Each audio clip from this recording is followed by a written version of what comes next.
This is called The Magpies of Picardy by T.P. Cameron Wilson. He has no known grave. This poem is his final resting place. Magpies of Picardy. Oh, the magpies of Picardy are more than I can tell.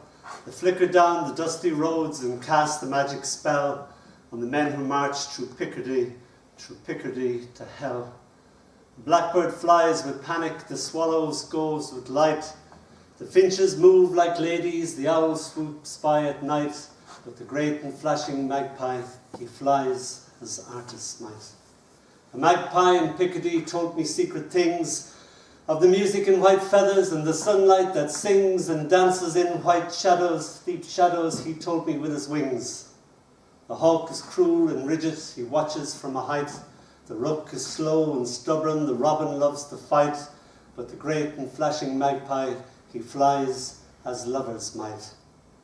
He told me that in Picardy an age ago or more, when all his fathers still were eggs, these dusty highways bore brown singing soldiers marching out through Picardy to war. He said that still though chaos works through the ancient plan, and two things have altered not since first the world began, the beauty of the wild green earth and the bravery of man. For the sparrow flies unthinking and quarrels in his flight. The heron trails his legs behind, the lark goes out of sight, but the great and flashing magpie, he flies as poets might. Thank you.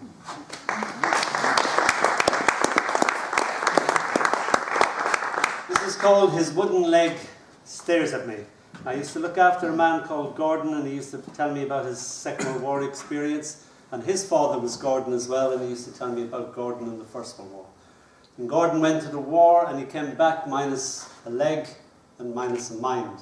And his wife was so at a loss with the loss of her husband that she told the kids, who were all very young, that that old shaky white man in the corner was their grandfather. So that's where you get Grandfather Gordon from. Grandfather Gordon scratches his wooden leg, insists, it itches. Always a different story, how he lost the leg. Enough to fill a book. Grandfather Gordon scratching the air where his leg should be. Grandfather Gordon's wooden leg, now a Tommy gun, a sword, a unicorn's horn. Give me me leg, you daft wee buggers, pleading for his leg back. Grandfather Gordon's gone, his wooden leg lives on, dusty in the corner. Thank you. And it's the same Grandfather Gordon. It's called I Will Not Cease from Mental Fight. He used to like Blake. Hush, hush, he'd suddenly hush. Us kids going, what? What? Snipers. Where? We'd whisper half scared. Everywhere. He'd hiss under his breath.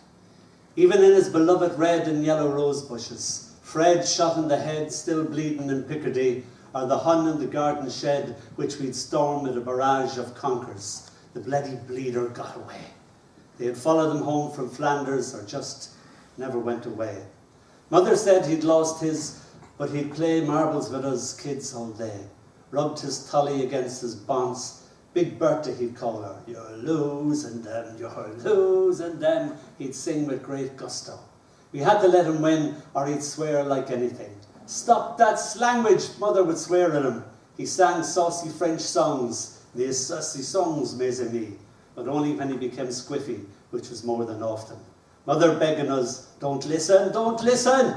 But we inky-dinky parley-vood with him, a chorus of us kids belting out, oh, I didn't know how to tickle Mary, but now I know how. War is all about saving your skin. Most of his mates lost theirs. He still calls them by their names as if they are just there. The ghost of the sofa. They sit and watch the radio with him. Manchester United too. He sings Adieu la vie and cries in French. Left his leg in a trench, but still loves to dance. I dance as badly or as goodly as I did before, no less, no more. More and more often he hides under the stairs, eating raspberry jam or marmalade in the dark, crying now in English. Hiding still from the vipers, snipers, He hates apple and plum, all we ever got. And loudly the cupboard it sings, without food so long I've forgotten where my face is. Fred lost his. I always remember him coming out to salute us kids, surrender to us as he recites in a little child's voice. When the Rock of Gibraltar takes a flying leap at Malta, you'll never get your bollocks in a corned beef can. And finally, some little bit of Ivor Gurney. It's called If I Walked Slap, Straight Slap. And it's just any little thought that would come into your head when you're a farmer, a poet, or a soldier.